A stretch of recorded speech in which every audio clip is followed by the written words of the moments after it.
Welcome, everyone, and thank you for tuning in. Today, we're diving into one of those questions that seems so simple, but once you scratch the surface, you realize it touches almost every part of life. Why do we always want more? Seriously, why is it that no matter how much we have, there's always this little voice saying, okay, what's next? It's such a human experience, isn't it? Like you get something you thought would change your life, and it does for a week or two, then suddenly it's normal. And that little itch for more shows up again. That's exactly it. I'll give you an example. A while ago, I bought these really expensive headphones. For 2 weeks, I was ecstatic. I showed everyone. I played with the noise cancellation like a kid with a new toy. But after a while, totally normal. And then I see an ad for the newer model, and I'm like, oh no, mine are outdated. I know that feeling. And there's actually a psychological term for it, hedonic adaptation.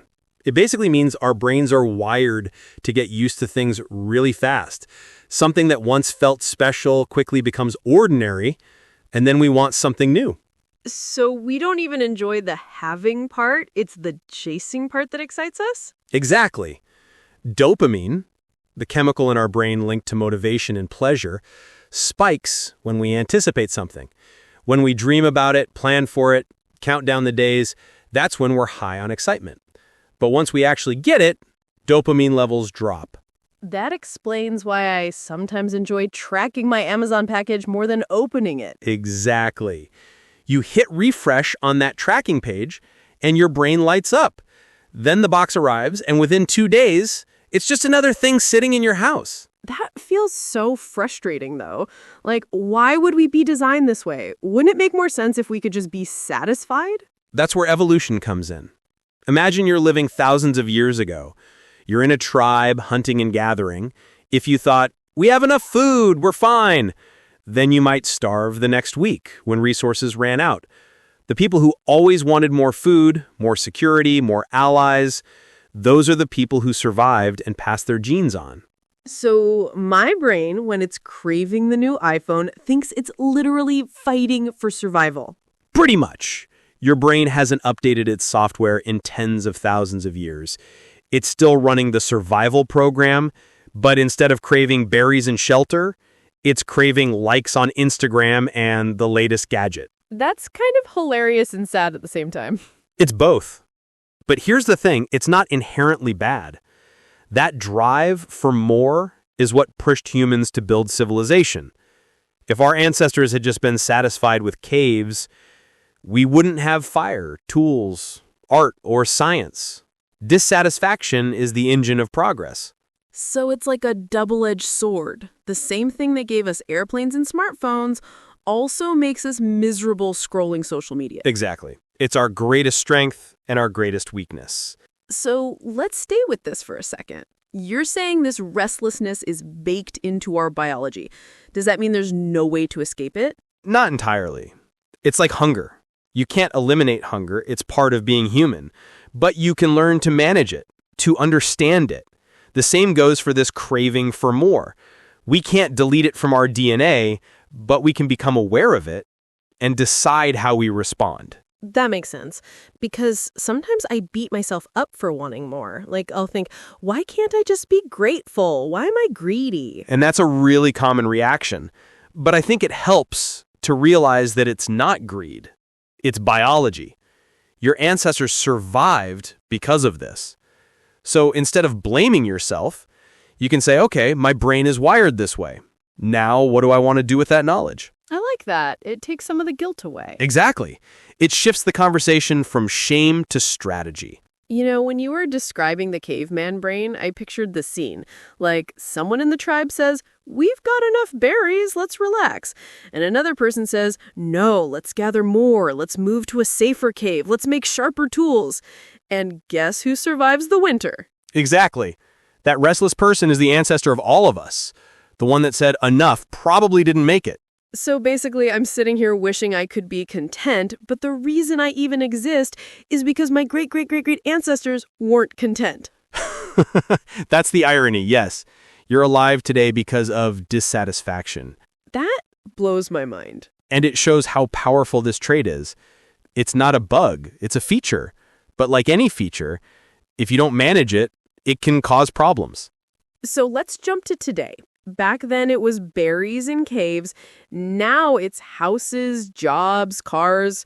Do you think the craving has just shifted focus? Absolutely. The craving hasn't changed, but the environment has. In the past, wanting more food made sense. Today, food is everywhere for many people. So that drive attaches itself to other things, status, possessions, experiences. Instead of saying, I need more berries, your brain says, I need more followers, more money, more recognition. And the tricky part is that society reinforces it. Like, Instagram isn't showing me berries. It's showing me someone in Bali on a yacht. Exactly. Your brain doesn't know the difference. It just sees, they have more, I want more. That makes me think maybe the problem isn't the craving itself, but the world we've built around it. That's a big part of it. Modern life constantly amplifies that craving. In a tribe of 50 people, you might compare yourself to 2 or 3. On Instagram, you're comparing yourself to millions. That's overwhelming for the brain. So to sum up what we've talked about so far, the reason we always want more isn't because we're spoiled or greedy. It's because evolution wired us to survive by never feeling like we had enough. Exactly. And that wiring helped humanity thrive, but in the modern world, it can backfire. That sets us up perfectly for what I want to ask next. If this drive comes from evolution, then how does society and culture make it worse? Because I feel like Instagram, advertising, and capitalism have taken this human tendency and turned it into an entire business model. Oh yeah, we're about to get into that. So we've established that our brains are wired to crave more because it kept our ancestors alive. But here's my next question. If that's just biology, then why does it feel like the craving is so much louder today? Like, why do I feel bombarded with the message, you're not enough, every single day? Great question. And the short answer is society figured out how to monetize our craving. We live in a culture, especially in capitalist societies, where entire industries are built on keeping you dissatisfied. I mean, advertising, right? Advertising, social media, even entertainment. Basically, any system that profits when you want more. Think about it. The economy grows when people buy more, upgrade more, chase more. So businesses have every reason to keep you in that restless state. That's depressing, but it makes sense. Like the iPhone example, Apple could easily design a phone that lasts 10 years, but that doesn't make them money. So instead, they give us a slightly shinier model every year with just enough improvements to make us feel like we're missing out. Exactly. That's called planned obsolescence. Products are designed to feel outdated quickly, so you're encouraged to replace them. And social media takes it even further because it's not just companies telling me you need this. It's my friends, strangers, influencers. I open Instagram and suddenly I'm comparing my life to hundreds of people at once. Yes, and here's the psychological kicker. Humans are naturally comparative creatures. In small tribes, you'd compare yourself to your neighbor. Now you compare yourself to a billionaire influencer with a yacht. Of course you feel behind. That's exactly it. I'll be perfectly content with my life. Then I open my phone and see someone on vacation in the Maldives. Suddenly my apartment feels tiny, my job feels boring, and I'm like, what am I doing with my life? That's called relative deprivation. It means you judge your well-being not by what you have, but how it stacks up against others. And social media makes the comparison infinite.